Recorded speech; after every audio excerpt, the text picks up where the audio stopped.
Welcome everyone to What the Force, and welcome to our segment Once Upon a Time in the Outer Rim, where we are covering all of these Outer Rim shows, including the Book of Boba Fett. And today we are talking about Chapter 3, The Streets of Mos Espa. And with me for these episodes and the other Once Upon a Time in the Outer Rim series is Alex Kane. Welcome back. Somehow Alex Kane has returned. That's correct. Thanks for having me. The most cursed line. Sorry, I was going to do it eventually. Yeah. Oddly, this episode, like that line, was very meme-worthy. There was a lot of little memes out there. Mm-hmm. My favorite ones involved Lothal Peel, who is the stapler guy from Office Space. And yes. Anything making fun of Boba Fett's new gang of kindergartners. Mm-hmm. I like when the dude called Boba mate. Like, that was kind of nice. I don't think I've heard mate in Star Wars before, and I dig it. It's good. Yeah. I like it when there's kind of those little, things you're like, that's weird, but okay. Yeah, absolutely. Because then it's just like, oh, it's just a bigger, wider galaxy, and it's all metaphor for our human experience, so it's good. Yeah, this show deals with Star Wars, and this show, Book of Boba Fett, from a connotative and metamythical lens, and so we will be digging into some of the genre specific or other inspirations for the show that we see, as well as kind of the mythic and psychological symbolism that is very, very apparent in this show. It will be a full spoiler deep dive, so if you haven't seen the episode, go watch it if you want, I guess, or if you don't want and you've been warned. If you want to keep up with all these episodes and everything else to do with What the Force, make sure to /subscribe on your app of choice or YouTube.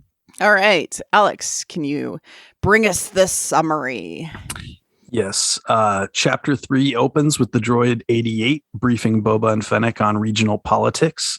And as we sort of predicted, Bib Fortuna didn't really have the same power and fear and respect that Jabba commanded years earlier. And so the resulting power vacuum got filled by three families, the Trandoshans, the Aqualish, and the Klatooinians. Each faction presides over a given district of Mos Espa, with Mayor Mokshai's serving as the city's corrupt but relatively powerless center of gravity.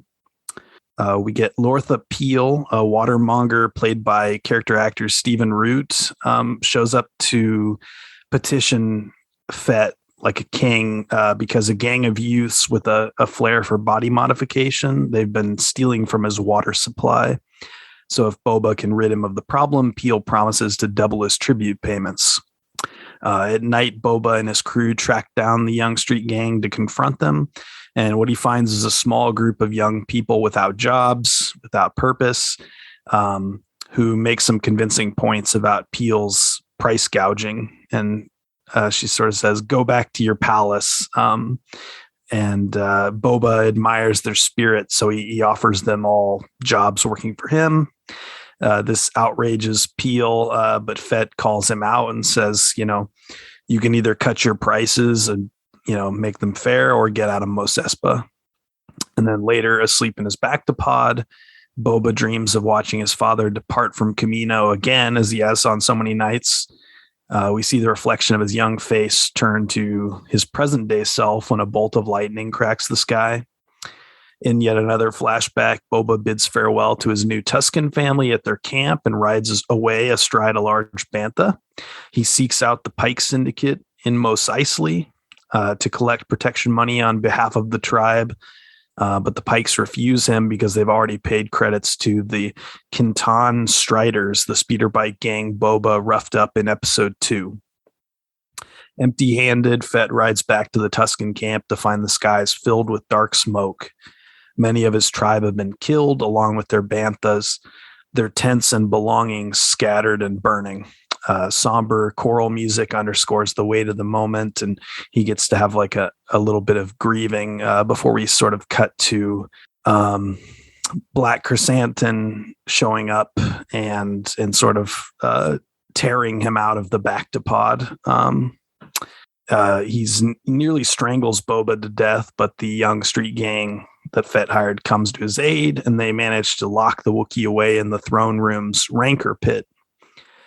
Shortly afterward, the twins, the Hutts, arrive at the palace bearing a gift, a new rancor for their late cousin's dungeon. They apologize for sending the bounty hunter to kill him and explain that they're headed off planet. The rancor's handler is played by Danny Trejo, which is phenomenal casting. With the Hutts out of the picture, Fett frees Chrysanthemum and says no hard feelings. Down in the dungeon, the Rancor keeper tells Boba that Rancor are emotionally complex creatures. The beast is depressed because, after all, it's been blindfolded since birth. They're known to imprint on the first human they see and form powerful bonds with their owners. Fett is the first thing this one sees when its blinders come off. Easy boy, says Boba, scratching the creature's face. He's eager to feed his new pet, and he wants to learn to ride it. Boba, Fennec, and their crew head for the mayor's office, where Shaiz's major domo locks the door and slips out the back, fleeing in a speeder. In a scene right out of Back to the Future, Fett's gang of young bikers chase the major domo all through the streets. The mayor's cowardly lieutenant crashes his speeder into a pile of fruit, and Fett catches up to him with a burst of his jetpack. The mayor has sold most Espa to the Pikes, the Twi'lek says, and war is inevitable. Yeah. This was an episode for sure. It came out. It did things. Okay, where do we start? It was a very packed 38 minutes. Lots going on. I think I should probably start with the elephant in the room, which was that you and I, at the end of our last episode, called exactly what would happen in this episode. Yeah, we pretty much outlined like the important bits. Yeah.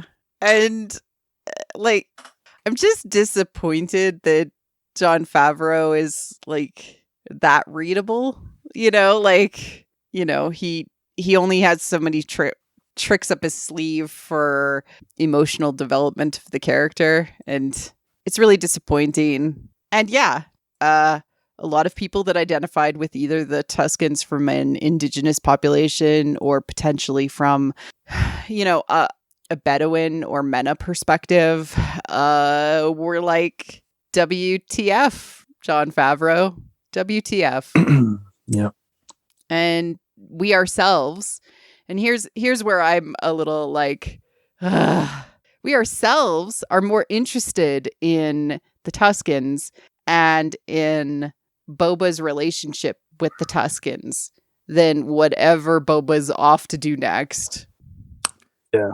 It's kind of like, are we interested in Mando without Baby Yoda?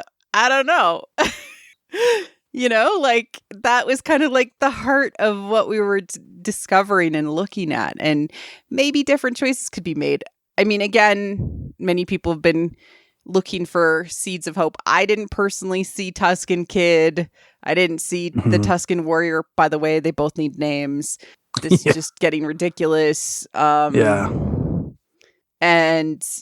I didn't see them. We saw we saw the kid stick, I think. But yeah, I mean, this could be they were lost, but they're actually back situation, right? And they come back, and then he's like, oh, they're back, I don't know. What do you think of all of that? Yeah, I mean, I was disappointed and sort of rolling my eyes at the kind of play-by-play feel of it, I like on a glass half full side.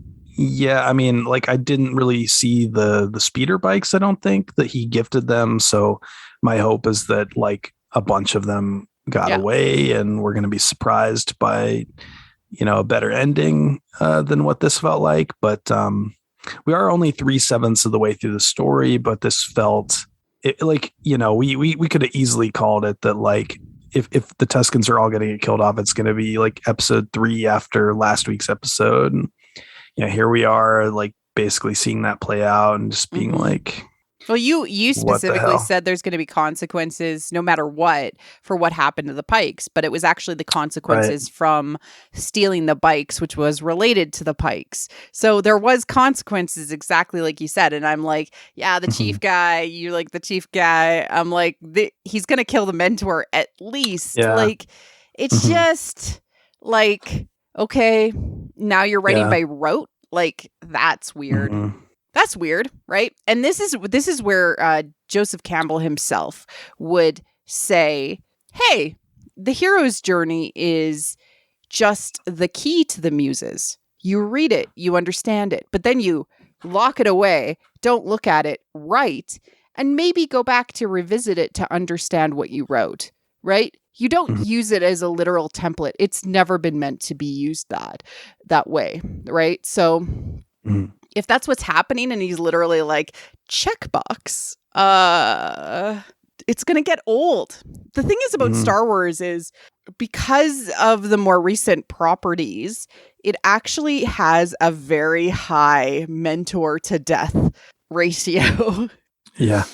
And unfortunately for Boba Fett, he himself has taken on the role of being a mentor to these young folks, and so now is in the potential mentor risk area.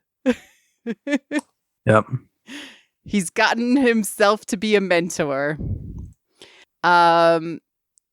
I really liked kind of the feel of Tatooine and like giving it more color and more depth and more flavor, like with the new writers. But let's get into kind of some of the specifics before we get into that, because I know that there was a lot of chatting about that. So first we had Lothal Peel, who was a great ad. I love this actor, especially from Office Space. Although I do wonder what his tribute would be, if it would be double staplers, because he was all about staplers in the red stapler. Yeah, very important to him. He was great in Dodgeball, the movie. Yeah, he's great. Yeah, great in Get Out. Yeah. Fennec was also highly, highly competent at everything she did. There's some subtle stuff they do with their relationship, like she answers questions for him. She's sitting on the throne, unlike standing, like never standing beside it, but like sitting on the throne, and technically is of a higher position from a power perspective, which is also really interesting, and I don't quite understand just yet. But they always show her as, although quote unquote subservient, she's sitting at the same table as him. She's eating the same food as him. Like, they are literally equals in how they deal with situations, which is interesting. Yeah. Even something so subtle as her telling him, like, eat, like she says it as a command, right? Yeah. Like, he works for her, really. It's just, as we said in the first episode we recorded, he's a wife guy, so her telling him to eat is like assumed. Yeah. And then we get the kiddo gang adoption, where like there's no work, so he hires them. And this just reminds me of like especially mafia movies, and we're gonna get into that, where they hire like the street urchins or the gangs, like to help out the mafia. That sort of thing. Yeah. What did you think of this? Yeah, I liked them. I liked their sort of sense of fashion. Somebody on Twitter pointed out that it kind of fits the timeline of like, if the original Star Wars was like 1976 or 1977 in space, then this was sort of like the mid to late 80s, which I kind of like that. That seems to make sense to me. I don't know. I had joked at one point that, the leader might be named like Dacia Rendar, like Dash Rendar, because the sort of like 90s jean jacket vibe felt very Dash Rendar. And I think her name is actually Drash. So I was right, is what I'm getting at. No, I thought they were really fun. I liked they don't feel like, one note. They don't feel like they're all the same character. They have a lot of individuality, even though not a ton of dialogue yet. Yeah. And I liked the sort of mundane feel of like some millennials who just like can't catch a break, and they just kind of need somebody they need to network better and get like, I don't know. And then they run into Boba Fett, and he's just like, congrats, you got a job out of college or whatever. Got an internship, kiddo. I don't know. I thought that was a really cool thing of him to do. He treats them like adults. He doesn't like, he doesn't treat them like little children. He respects them, which is sort of a Django thing. Django treated Boba like a relative equal, in Attack of the Clones. Yep. Which is very different than, say, what's her name? Lady Proxima in Solo did not treat Hera and Han quite as well. So, I liked it. I like them. I think that they're very cute, but it was like such an interesting choice to be like you think about Jabba, and he had dancers and he had bounty hunters, and he probably had like sycophants in his court that were like kind of his friends, but also just were there to suck up to him, like Bib Fortuna. And he's like, no, I'm gonna mentor some kids. It's just so interesting because like that does tie back to Django, like you said. Like I'm gonna teach these kids up. Like, okay, we got this. I'll make sure they got water. they got money. It's good. I think it also kind of an interesting like choice. Han. Similar callback to like Han and Rey in The Force Awakens too. You want a job, like all casual about it, and she's like, hell yeah, I want a job. Like these kids were pretty thrilled to sign up for this. So what did you think of their like prosthetics? Like, I'm gonna go into kind of sort of more of the symbolic meaning, but just surface level. Oh gosh, I mean, so from like an artist creative thing, there's the fact that Robert Rodriguez did Alita Battle Angel with James Cameron, and it's like this fairly successful sort of cult sci-fi movie that has a lot of like cyborg imagery in it. Metaphorically, it's about control and autonomy, and saying the world that we live in, the Tatooine underworld, the Empire, I'm done being who they tell me to be. It's sort of like, it's the subculture experience, right? I'm gonna pierce my tongue. I'm gonna dye my hair. I'm gonna dress goth. I'm going to be different than you expect, old man. Like, and body modification in general, right? Like it's about being able to customize yourself to the extreme of what you want, and in a world or in a galaxy far, far away where that is completely doable. It's really, really interesting. And it's interesting, especially as a parallel to Daniel Jose Older's Last Shot book, where the droids were doing that with human parts. Like this is kind of making it like a cool thing. And I'm surprised we haven't actually seen more of it, like in comics, other than I think there was a bit in the Vader comic run where people had customized themselves, or they were helping Vader out a little bit, and they had some customization. Yeah, there was that one guy that the Emperor had sort of hired to kind of babysit Vader, who was like enhanced with like genetic modifications and like cybernetic stuff. And then of course there's that bounty hunter whose name escapes me, that looks kind of like the Terminator at a glance. I can't remember his name off the top of my head, but he's pretty cool. It's kind of cool to see it come in, but like in the equivalency of like dyeing your hair, or like getting a nose piercing, or getting spacers in your ears. It's kind of like that, There's the rebellion aspect, and then there's a lot of like political significance too, where like getting a tattoo is like, I have the power, this is my body. And then there's also like sort of the whole like trans metaphor and things like that. There is a lot there with body modification, and it can be it's a cool sort of political statement that these kids on Tatooine are like, we're not going to be the Tatooine of the Phantom Menace. We're not going to work in your droid shop or whatever the hell, Yeah. you know, Yeah, we're not going to work for Watto down the street or whatever. Yeah. Yeah, I mean, compare Drash to like Ray working for Unkar Plutt, and it's a pretty stark contrast. These are our kids who are like, it's 2022. We have to sort of carve out our own destiny and philosophies. This and 20th century shit needs to go.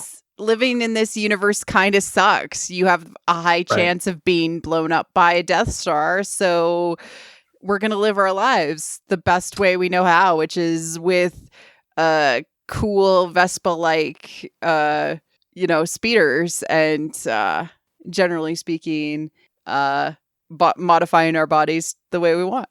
Yeah.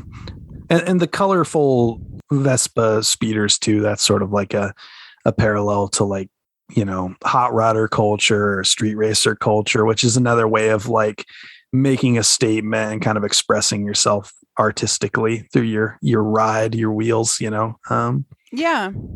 There was also some like cyberpunk, but like 1950s in all of this, like, just with the cool colors and kind of the shapes of the speeders, but then just that they were all very cyberpunk-ish. Yeah. And that all like played into the subculture stuff. Yeah, it's cool. We'll get into a little bit more of the genre stuff and inspirations in a bit, but so cool, I think, to add them in. And then we briefly saw the stormtroopers' heads on pikes. Literally, like, we've seen that before in The Mandalorian.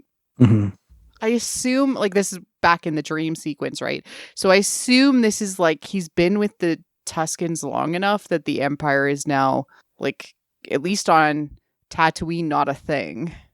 Yeah, right. Like, this is, post Return of the Jedi, firmly. Yeah. Like, maybe like a couple of months past it, or half a year, like where it's spread out enough. But like the Battle of Jakku, how long did that happen after?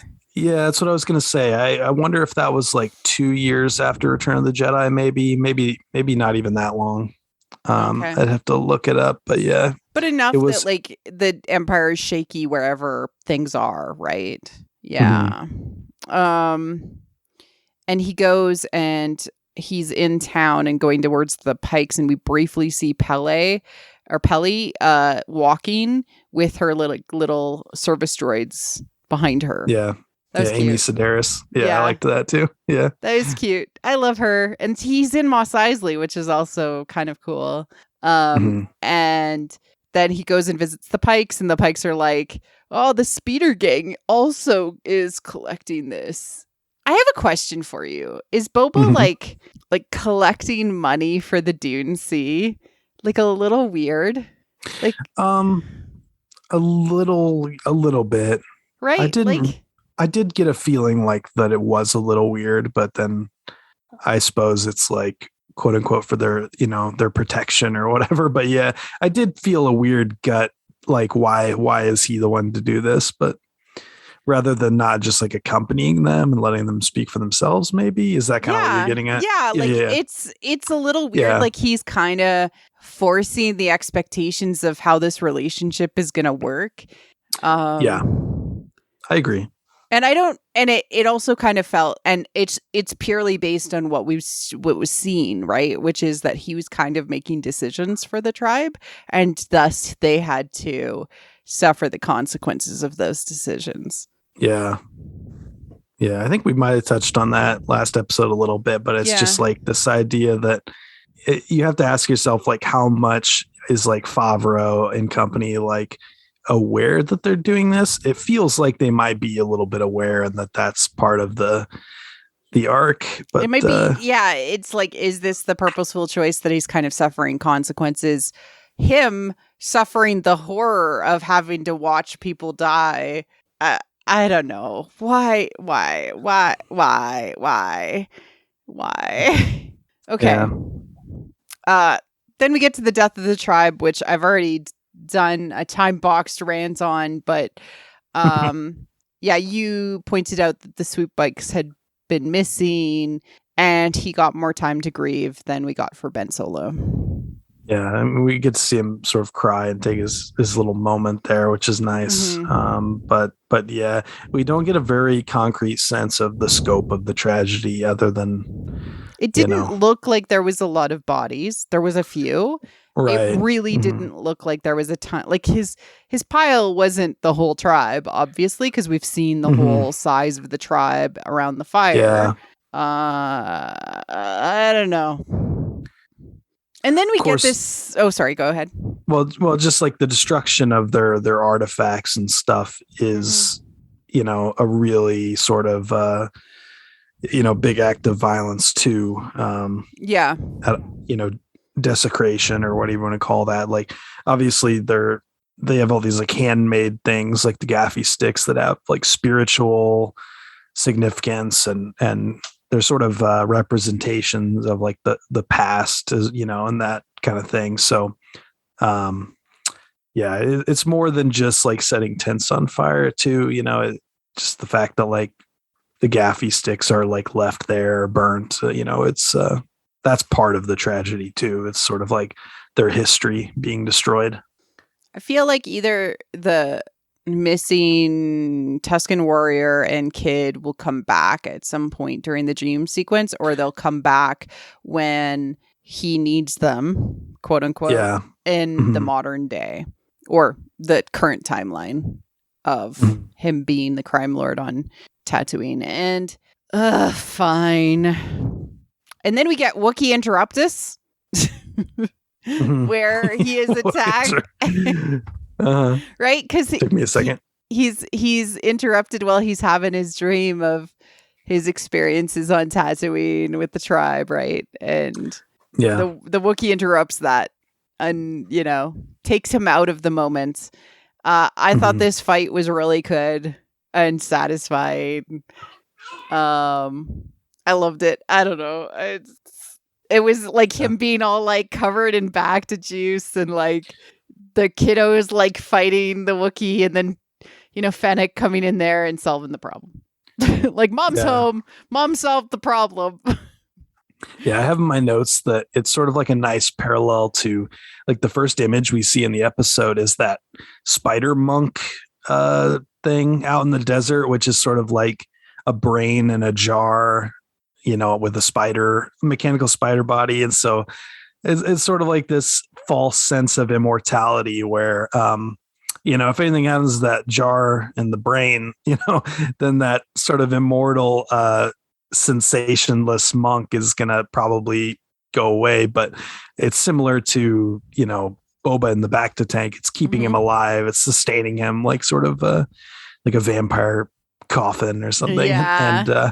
And Chrysanthemum says, no, like, wake up, you're haunted by the past, but you have material problems in the present. You've got, bills to pay. You've got these punk kids to look after feed. now. Like, literally him and Fennec have adopted children. It's bizarro land. And they're like, we're gonna fight for you, Dad. Gah. And then Fennec comes in and is like, Mom's home. Okay. Guys in the dog's in the pit. Wookiee is in the pit. I made sure it happened. Like, God, Fennec is so competent. It's awesome. Yeah. Yeah, I did think this was probably her best episode of the three. Like, a lot of good Fennec stuff for sure. Yeah, like she also opens the door later when they go talk to the major domo and stuff like that. Yeah. Right. Yeah. The feast is so bizarre for me. So they have all of this food, right? And then like Fennec's like eating away. She's got a giant like turkey leg, it looks like. And, they mentioned specific things that are like, you can eat that at Galaxy Land. Like, go get that Ronto carcass for the Rancor. I just find that really interesting because it's like, oh, they're selling the dream, right? But she's eating away, and everything that they say almost sounds like two steps away from being mocking or fake. like how they say it, like everyone is waiting for me to make the next move. Like it's almost said in such a way that's like we're pretending to be this. Yeah. Which I like find super interesting.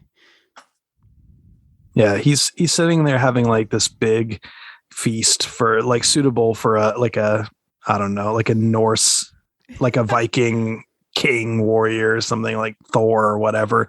But he's kind of an austere guy. He doesn't really, I mean, like it feels very faux.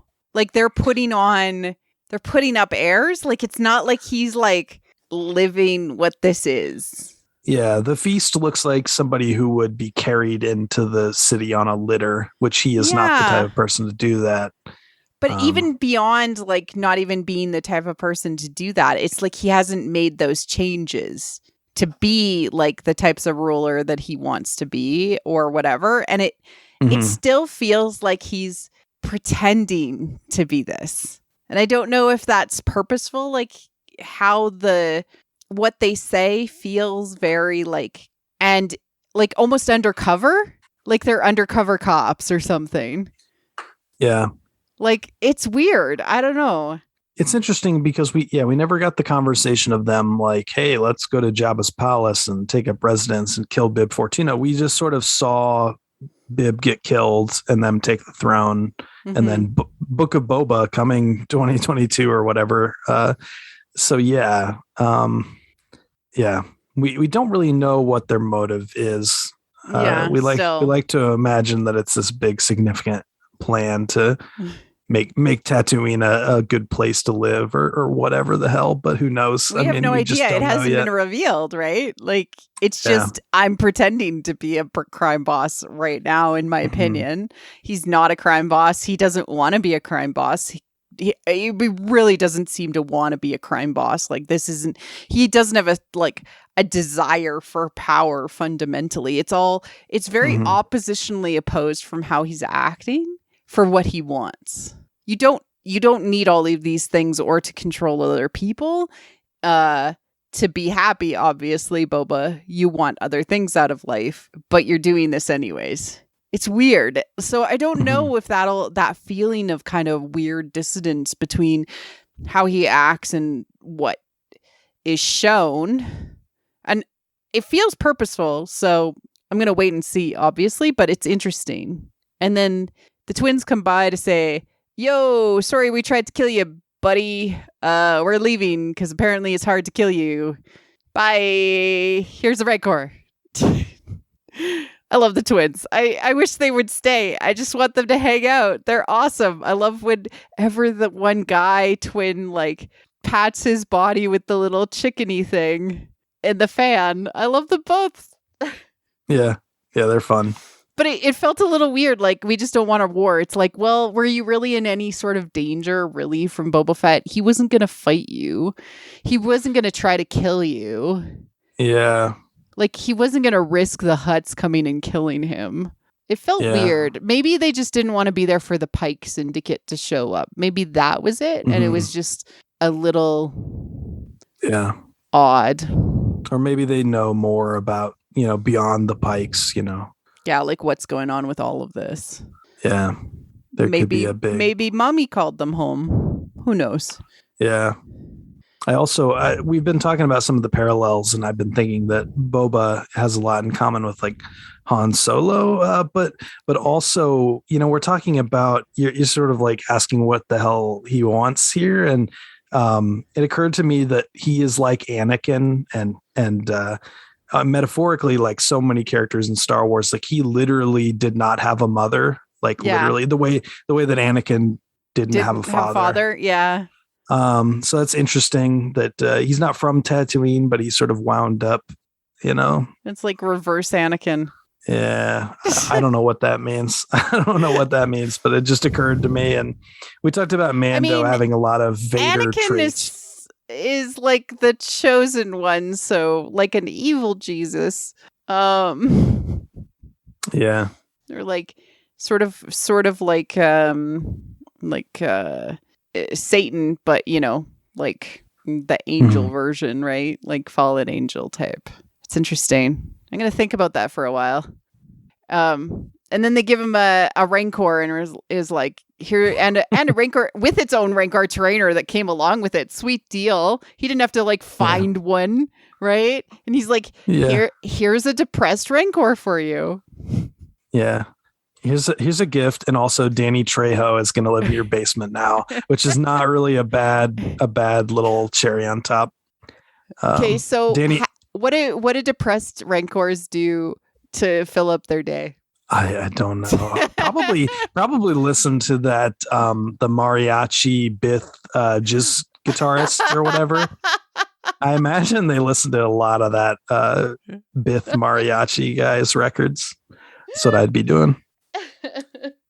What do I do when I'm depressed? I watch like 3K dramas in a row. So that's what he's doing for me. But he's got blinders on, so he can only listen, and he doesn't understand any of the words because it's in another language.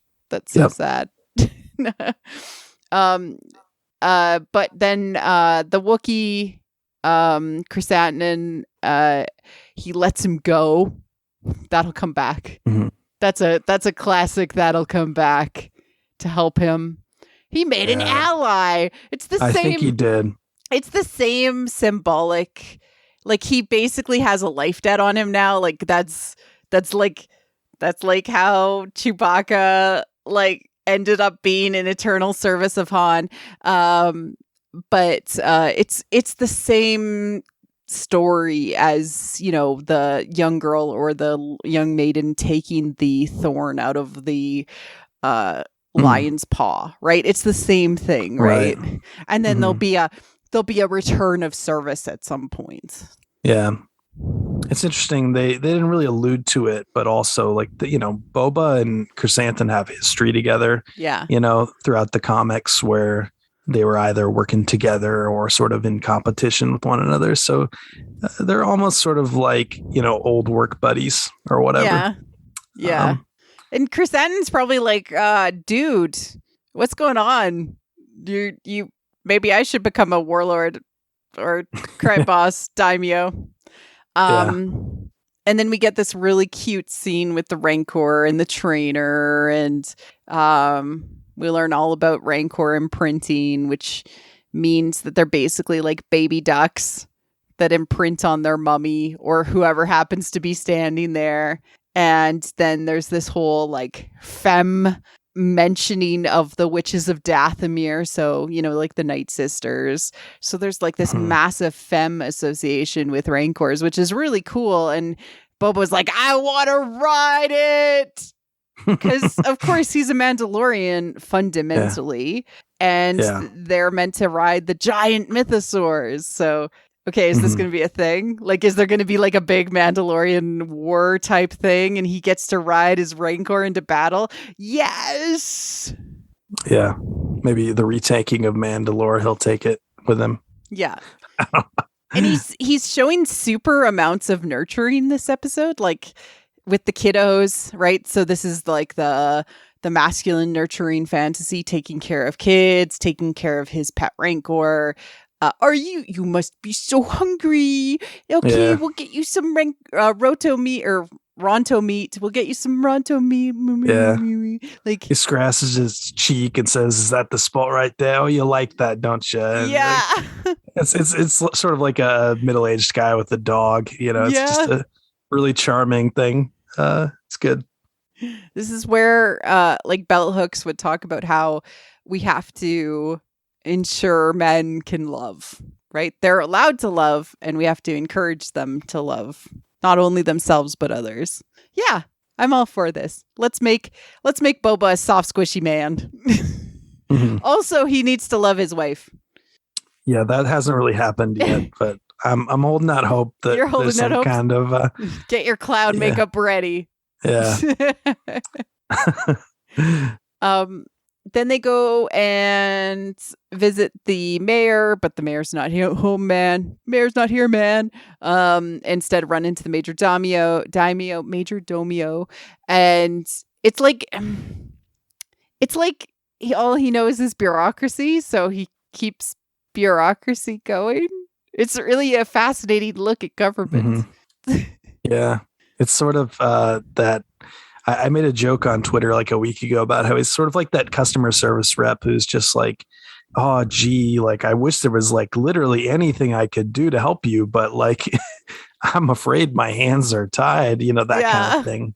Like sort of reading from a script, even though he's not literally, but he just kind of. But also like making up excuses for his boss who is not there and not coming back, and kind of seeing like, because it's too scary without his boss being there, even though his boss was maybe not the most effectual guy in the realm of where they are. He takes off. We see super competent Fennec again, who gets them in there. And then we get the chase, which a lot of people complained about. And yeah, it feels slow. And I was trying to figure out, like, comparing it to Solo, which is an awesome chase. Like at the start of the movie when he's in the speeder and stuff, this one felt a little odd. And I don't know if it was like the speed of the edit, and it did feel like this episode was constructed oddly from an editing perspective. I'm going to need to think about that more. Yeah. I imagine it might be the limitations of the volume and wanting to use that all the time and not. Oh, right. Yeah. So that's like where they film things in the studio, basically, to give it that 3D or 360 degree landscape without actually having to go to, Abu Dhabi or to Tanzania to give you the feeling of that, right? Yeah, like when they filmed like the Solo chase or like Luke's speeder, I think they're always sort of like using a car with like, shit put over it to make it look like a speeder or whatever. Whereas here we might be seeing more of like a modern day version of what is it, that like rear projection style you see like in the old James Bond movies where and those always feel slower in some ways, slow and real fake.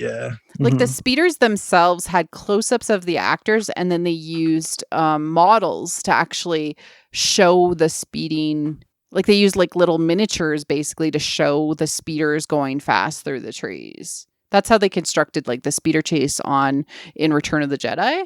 It's really, really fascinating actually to see it.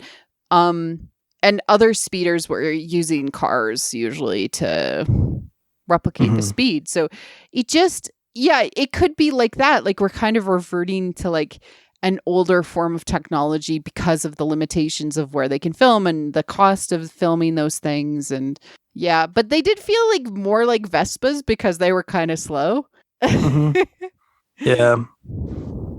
I didn't mind it, but it definitely is a far cry from like, the Solo chase is definitely on a higher. Oh, it's so good. Budget feel. Yeah.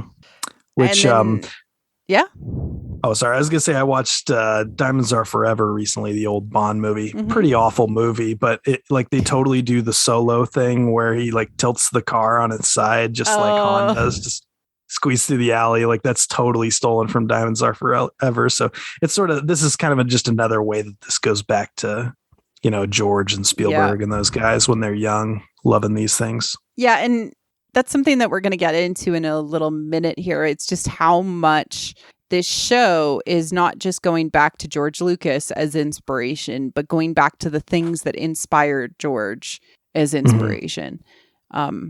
We also find out the Pikes are meeting up with the mayor and they've just arrived at the spaceport.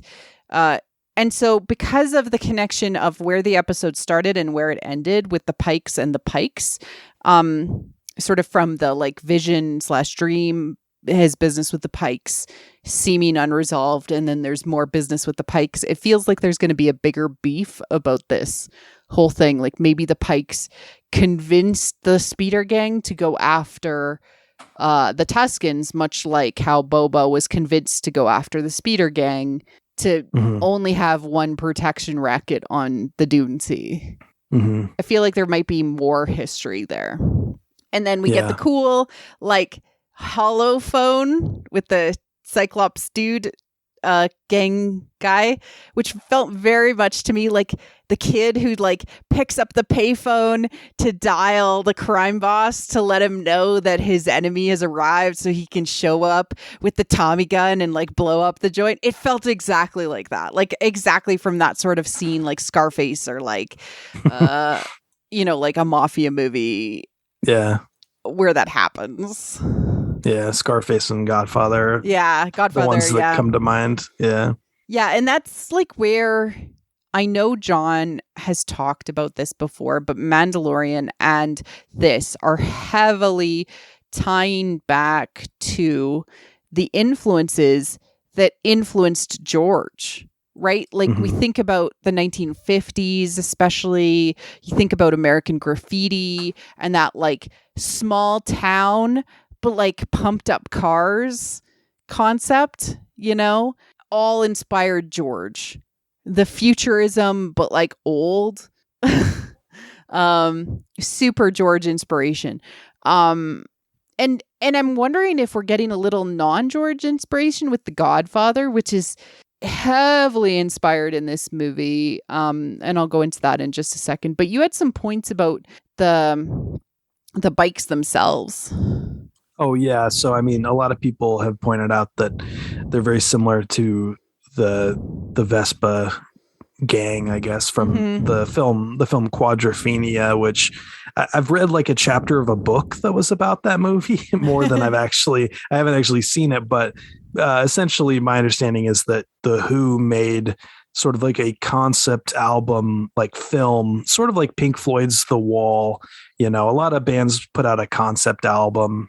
Like The Weeknd just put out an album that's kind of like a concept album where it has like a narrative, or just sort of like this unifying story that ties it all together. I think that Quadrophenia was basically that. And so it made me think about the way, George used to always talk about motifs and repetition, but Book of Boba Fett in particular really feels like it's structured the way that a symphony or an album would be structured.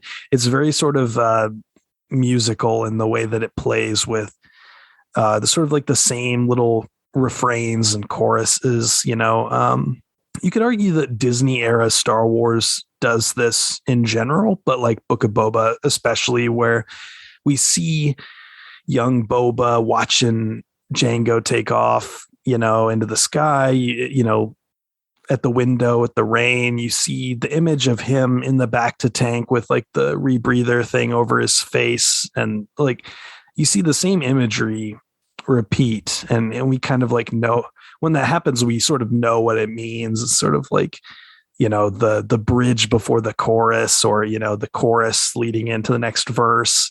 And so we get like variety that's sort of bookended by these transitions that are like, oh, here we go again. We're back to the back to tank. We're back to Camino.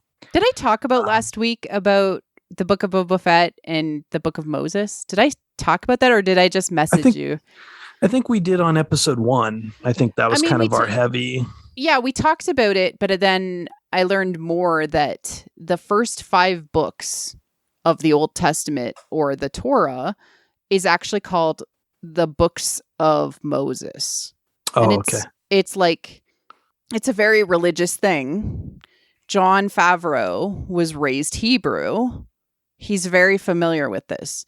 And one of the things about the Torah is that it's entirely sung. Right? It's not read from, it's sung. This is a song. And regardless of it being a book, it is a song. And so I think you're entirely on point about the structure, even unconsciously, for Jon Favreau as he writes this. And repetition helps us psychologically connect with the story being said. Yeah. It's sort of like a map to make the connections.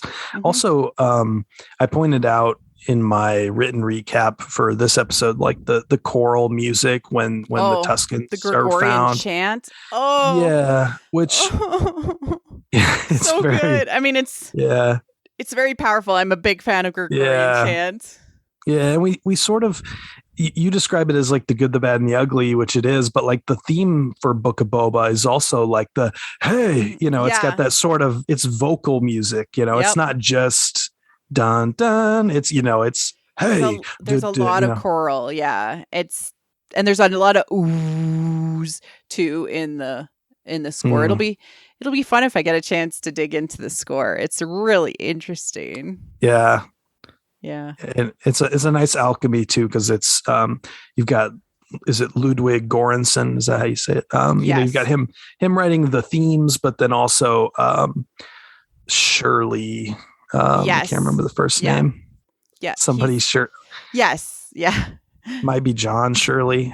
But yeah, so you sort of get this nice interplay of Joseph Shirley. Joseph wrote like the music, and Ludwig participated with the main themes and helped him with that. So that they are both credited with the series music. It's very similar, I think, to how John Williams came in for Solo and wrote like the main theme suite and a bunch of the main themes, and then collaborated with like the composer to create the score. And to me, actually, that's one of the best scores Star Wars has ever created. It's fascinating. Solo. Yeah, it's fascinating. Yeah, it's really good. Very like listenable as sort of like a casual, like something you throw on like rock music or whatever. Yeah. Yeah. And it never got like submitted for nomination for any major awards. I'm so mad. I'm so mad at them. Like, and yet they submitted Tross. Anyways, after they butchered John Williams' Last Symphony, I'm not mad at all. No, not at all. Anyways, we talked about the kind of subcultures a lot. What kind of subcultures did you see, like, especially in that biker gang? I mean, their coats, to me, scream like 1980, 1979 Manchester, like Joy Division and the Buzzcocks, like that sort of like early post-punk that became so seminal, like U2 and The Cure and all those bands. They all worshipped Joy Division. They wore those sort of I guess they're like dark wool, like trench coats. I think sort of both the main dudes in the gang kind of have like a coat like that. That's sort of where my head went. And then to me, Drash, she just kind of looks like, if Axl Rose got sick, she could take over for Guns N' Roses, I also loved her like fishnet stockings, which were awesome. Or it was like more like fishnet leggings, because I think they had kind of an understructure. But her jacket specifically screamed punk, like, and her hair and like makeup, like, yeah. I love her. I actually like, I'm really looking forward to seeing the cosplays off of Book of Boba Fett. Like, specifically, I want to see Boba in his robe. Like just, or Boba in his like his underwear, like his back to underwear, right? Like I just want to see these like alternative weird cosplays, but I want to see the entire like Tatooine gang. Like they're awesome. Yeah, they're pretty classically cool. You pointed out in the notes. Yeah, sort of like they're kind of like Han, Boba, and Lando. They like Luke is not exactly like his farm boy look is not something anybody's like aspiring to wear in their day-to-day lives. But would I go out in public dressed like Han Solo if I had to? Like, sure, he looks cool. Like Lando's capes and Boba is kind of that sort of gunslinger look. One thing I had in my notes is that it's sort of a contrast between like the sort of stereotypical like mutant punks from like Frank Miller's Dark Knight Returns, and like that whole just the way people didn't understand punk, and so they thought it was like a satanic thing. It was like the sort of degenerates gonna ruin the society. But again, to me they just seem like millennials struggling to get by, and they just need that they just need that cool uncle who will be like, you can come work for your Uncle Boba. And I don't know. There's no jobs, Uncle Boba. Yeah. and water costs a lot of money, and humans live on water. Did you know that? Yeah. I loved the mention of the Dathamerian Witches. That's amazing. That of course is the Night Sisters, and there's speculation that maybe that's going to be the focus of Acolyte, which would be super cool. That's sort of also kind of reference the courtship of Princess Leia, a Legends book, which is the most questionable maybe of all the Legends books. I don't know, maybe whose author died either today or yesterday. They just announced. Yeah, Dave Wolverton is the guy who wrote that, and his obituaries started rolling out today. No. So that's kind of sad, but yeah. No. And then the last kind of major last, but certainly not least, major influence was The Godfather. And it's a specific line, but then when you look at the overall episode, you're like, okay, this is very Godfather-esque. But specifically, Boba says, it's not personal, it's business. But if you like that's a Godfather direct line. And so also when they sorry, go ahead. Sorry. I was just saying, like, when they list off like the sort of rattle off the Trandoshans, the Aquilish, and the Klatooinians, it's sort of like the Tataglias, it's that same anyway, sorry. Yeah, no, it is. Like, so I was like trying to think of some other Godfather-y lines that they could say, like, you come to me on the day of my Rancor's imprinting. Yeah. Right, like that wasn't very good, Marlon Brando. I could try it again, but it's fine. You take the gun and you leave the Meilun Run fruit. Just when they think I'm out, they pull me back in. As Boba has to become a bounty hunter again. Yeah. It's so Godfather-y, like just with like the kid that makes the holo call to tell him that the other gang has arrived in town. Like it's we see. And of course, John. Of course, Coppola was like Lucas's sort of big brother who sort of mentored him and gave him his career in some respects. And like there's always kind of been Coppola in little pieces of Star Wars, like Episode 3 and even Rise of Skywalker. I think we can admit they both owe a big debt to like Bram Stoker's Dracula. Which is really Francis Ford Coppola's Dracula. Is confusing if you're somehow not familiar with that movie, but anyway, it's kind of cool to acknowledge him, I guess, in this way, because I mean, he financed like the THX like feature adaptation or whatever, so he's there in spirit. Thanks for Star Wars, you guys, appreciate it. Thanks for Star Wars. And then let's dig into some of the mythological and psychological things that are happening in the episode. The three families. Threes are really, really important in Star Wars. There's lots of triangles. There's lots of threes. And the fact that there's three families that control, Mos Espa when Boba arrives is really fascinating to me. And they're basically like split the quadrants of the city into threes. I kind of want to see how that develops. It's cool. I love it. Threes in Star Wars. I got to add it to my list.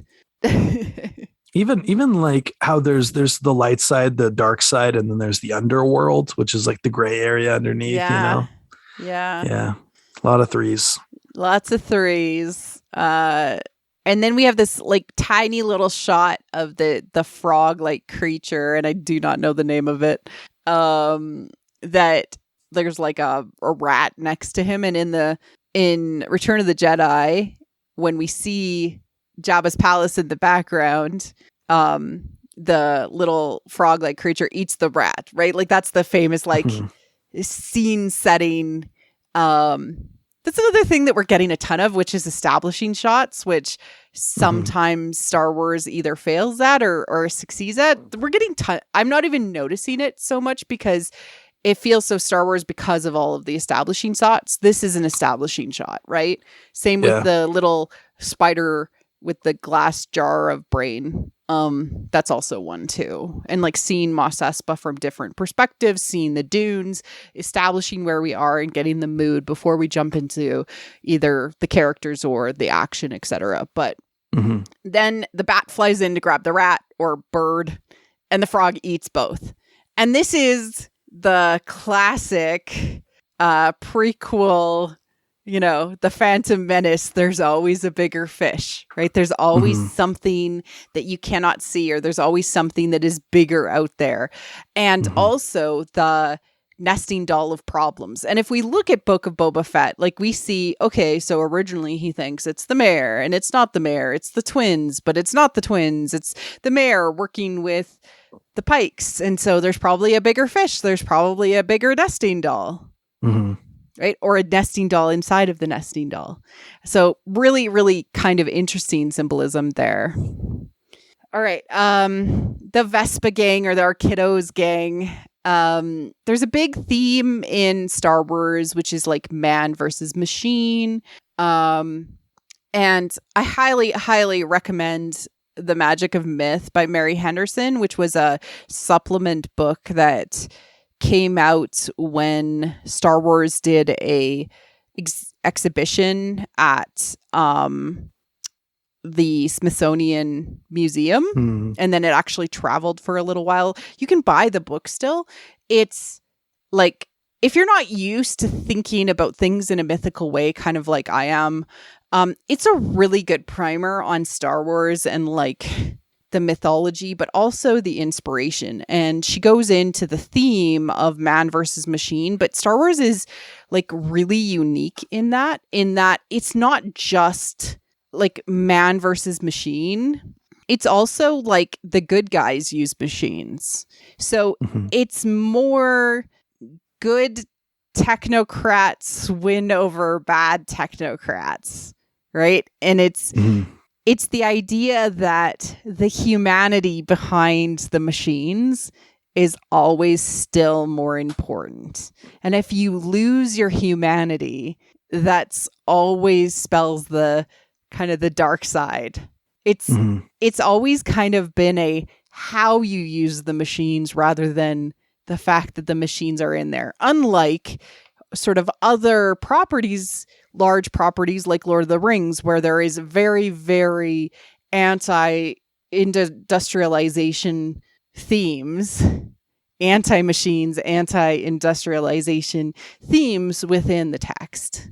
This is, that's not what's being said. I think there's a deep respect for what machines can do it, as long as humans retain their humanity as they utilize those machines. And that's what we're getting out of this Vespa gang, which is really cool. Yeah. I'm reminded, one of my favorite beats in Return of the Jedi, he slices off Vader's hand and he sees the wiring, and then he sort of looks to his own, prosthesis, and he's like, oh, like me and Darth Vader are the same. If I continue down this path, then I'm going to end up doing exactly what Palpatine wants me to do. And, mirrors his dream from Empire, right? Where he sees himself in Vader's mask. Yeah. He is the same. They are the same. What is the difference between him and his father in that situation? One decision. That's the difference, right? That is the difference. One decision. And both Vader and him were one decision away from being the opposite of who they are. And that's all the redemption arc stuff, which is, it doesn't take anything but one good decision at the right moment. Right? Yeah. The devil saying, do the violence. You want to do the violence, and you just say, no, actually. But yeah. Again, it's how you use the power. And this is all ties into the Force, right? It's how you use the Force. It's not what you do, like having the Force, right? It's cool. It's cool stuff. We enter back into Dreamland, of course, again in this episode. And it's, to your point earlier, we have this chorus of him reliving this abandonment by his father in one way or another, like him flying off or his death. I haven't really sorted out what is being said yet with this, other than it's truthfully very fundamental to who he is becoming, I think, is what it's being done. What do you think? I have a very sort of simplistic read on that, which is that I'm a dad with a full-time job, and I think that institutions and nature do not often work in harmony. And, George Lucas was keenly aware of that. He's a very romantic guy. He didn't, that's sort of like the whole thesis of like 19th century romantic poetry, right? Like the great poets or whatever, these white guys with their crushes, and they're, oh my God, that's such a beautiful waterfall or whatever the hell. And, and it was like, they didn't want to, go work a 9 to 5. They wanted to write poetry or whatever. Yeah. And so when Django is flying off, he's like, I got to do this job to, help out my little guy. But, the little guy at home does not understand why my dad is working till midnight my whole childhood or whatever the hell, not to get too like personal, but, it's like that thing of like, the dad doing everything for the kids, but the kids not understanding, like, but you're at work though. What the hell, man? Like, so yeah, I think it's just a very fundamental, Boba would probably like to cuddle with his rancor, but he's got to go out there and like manage his kingdom, that kind of thing. Yeah. And I think it fundamentally comes down to balance, right? Like you live to eat, eat to live, right? Like that sort of endless cycle of what is important to you. And you can't cuddle without feeding your little rancor, right? Yeah. If you sort of smash the machine and get rid of capitalism and all the things that, you might want to like fix, you still, at the end of the day, you still gotta to do labor and take care of the, your son or cook the meals or, the things that the Tuscans do. Yeah. Right? They still scrape the desert for the weird things that they go and hunt and kill and dig up the black melons. The difference between planting a garden and building a factory sort of, I guess, Yeah. Yeah. And, we already talked about it, but again, because of what I know about the hero's journey and, Hero with 1,000 Faces and knowing John likes to take it directly from the template, we knew that the death of the Tuscans / the chief was coming. I also think that we will probably see Tuscan warrior and kid and probably the remainder of the tribe back again. It's just very classic return of allies, right? Like it's very classic. Okay. I want to dig into one thing else and then talk about sort of my last big topic about a little bit more refining what we've been talking about with Boba and the Bacta. But specifically the Rancor and being given the Rancor. I really saw a lot of Una and the Lion, which is from Spencer's Fairy Queen. And the lion is a sort of beast, quote unquote, that she meets and tames with her being loving and gentle and sort of takes away his ferocious nature towards even a lamb, right? Like that was kind of the idea. But sort of the lesson in that is this: when Spencer wrote The Fairy Queen, he wrote it and it was an allegory for Queen Elizabeth's power and her elegance and her aristocratic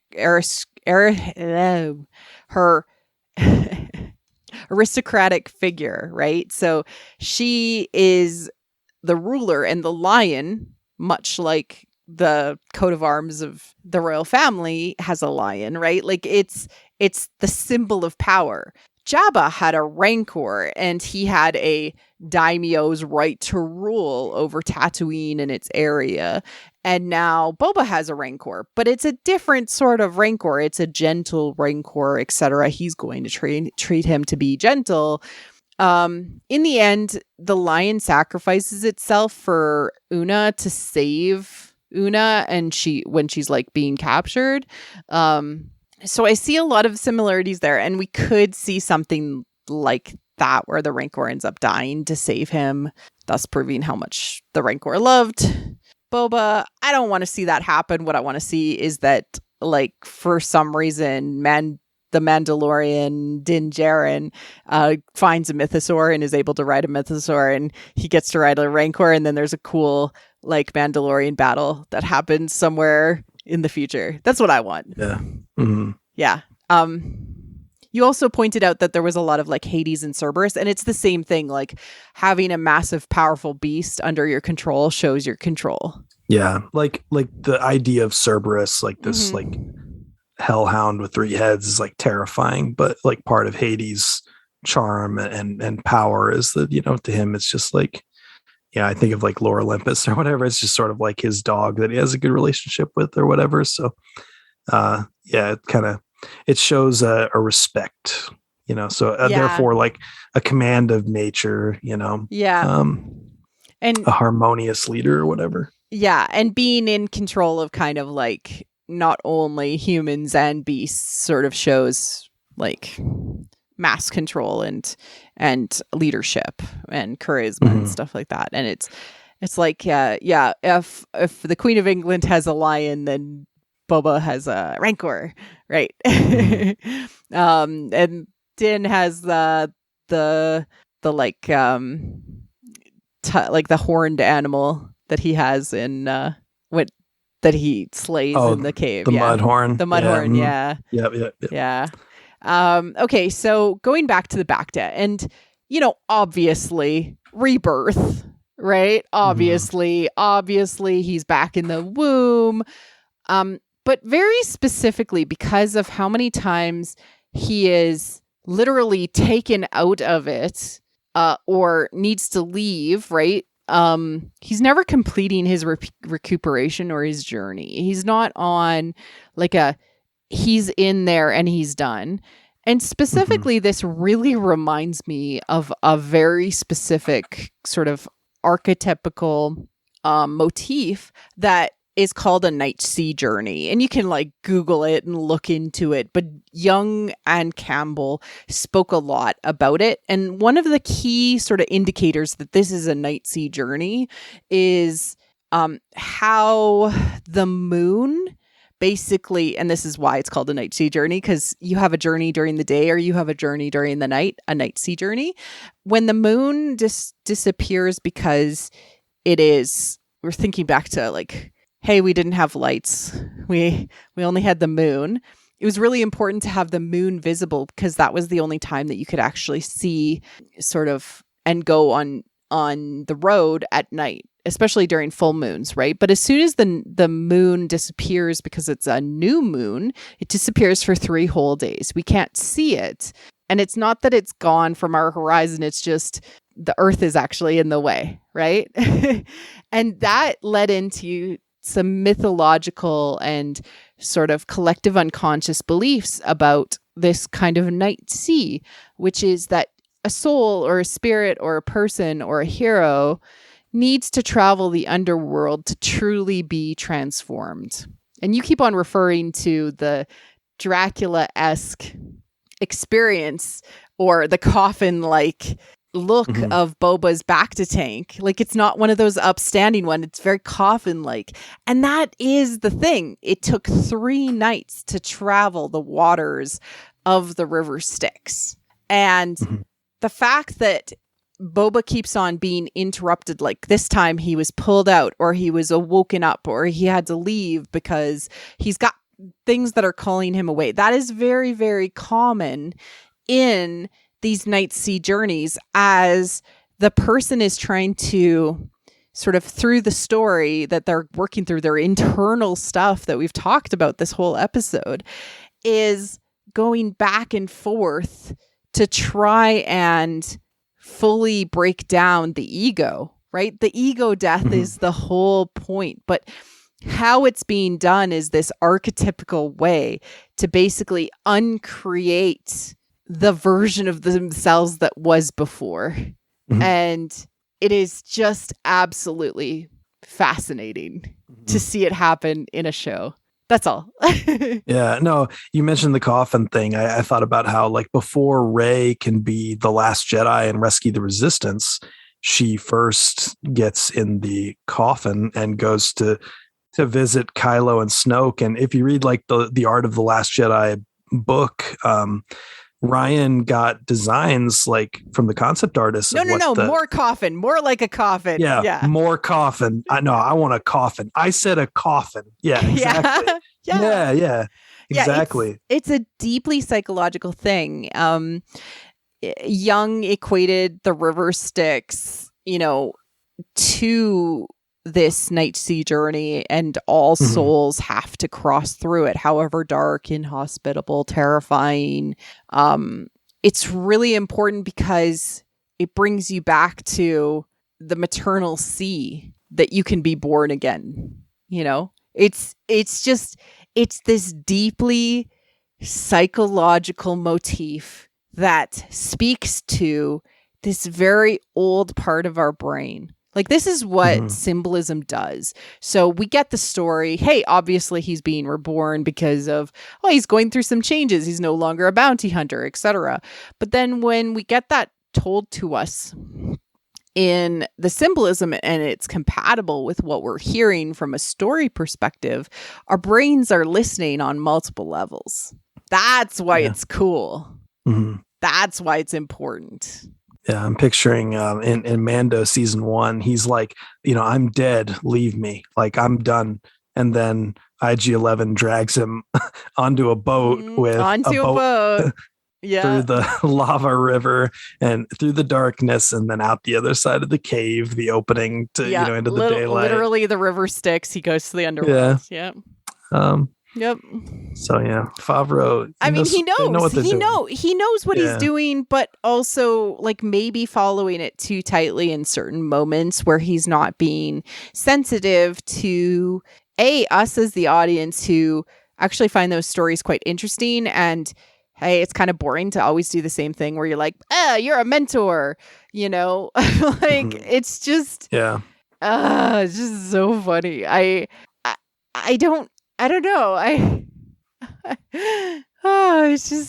He's just like, come on, buddy. Like, we called it. I read this comic called Order of the Stick, and there's a character named Elan who's one of the heroes of the Order of the Stick, and he ends up picking up a mentor, but the thing about Elan is that he talks about things like in a very meta perspective about what things are happening. Like, you're going to develop an arch enemy, and he talks about it directly. So when he finds his mentor also points this all out, which is, his name is Julio Scoundrel, right? Like, so like that's his name. And he says, when they're about to say goodbye, he's like, well, as an old mentor figure, most likely scenarios that I'd return only to be randomly killed by an enemy of yours so that you can cradle my dying body while swearing revenge. So don't take it too personally that I sincerely hope we will never cross paths again. Like, you get it? Like, it's a done trope. Like, it's done. We all knew. We knew it was going to happen, and we're all just kind of groaning. Right? Whereas it would have been really fascinating had it been something different. There are different ways to do a separation. There really are. And the mentor doesn't always have to be that way too. Anyways. That's my end rant. We started with a rant. We ended with a rant. It's fine. Any last thoughts?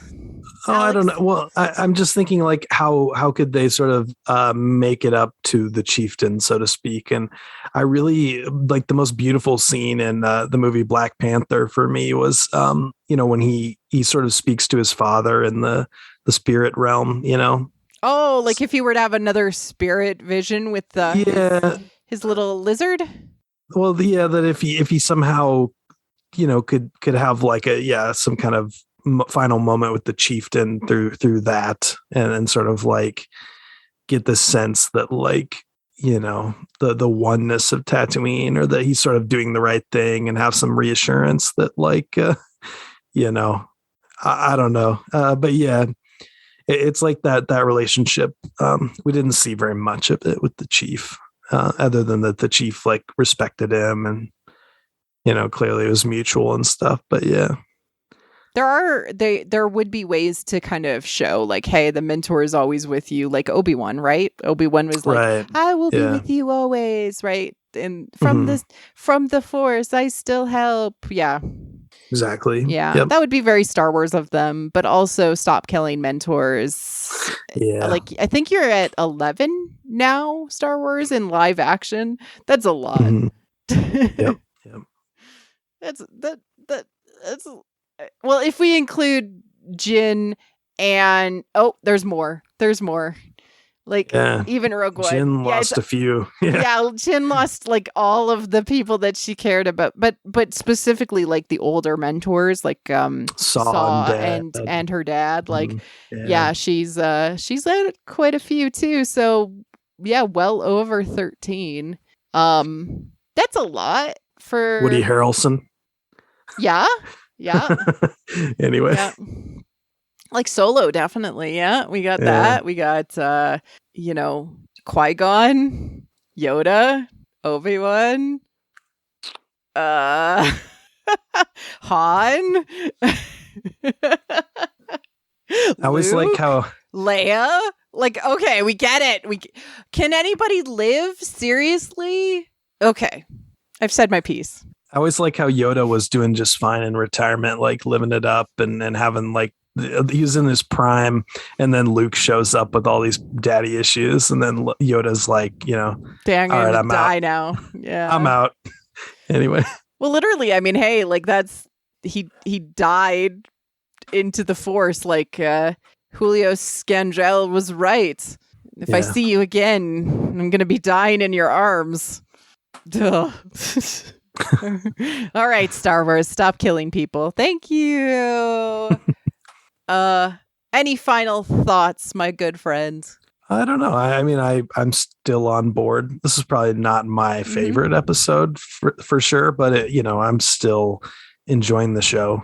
Yeah, from a live action television Star Wars event. This is not the worst episode. It felt very average for me personally. Sure. Yeah. Like there was significantly worse episodes in Mandalorian season 2. Yeah. I don't think it did anything super egregious outside of the death of the Tatooine tribe, like the Tuskens. It just seemed like it had some construction errors, like with how it was stitched together from an editing perspective and the choices that were made with accentuation. And so it felt a little odd at places, but I enjoyed it. I enjoyed the story. I enjoyed meeting the new characters. Especially, getting our little moment with the Rancor was really cool too. Yeah. It could have been just a little longer and that would have helped, I think. But yeah, I agree. Yeah. Like the second episode was 45 minutes, right? So remember that you don't have commercials or anything. You can make your Star Wars as long as you need it. Yeah. It's not like it has to fit on like a VHS tape or something. Like, just or between commercial breaks.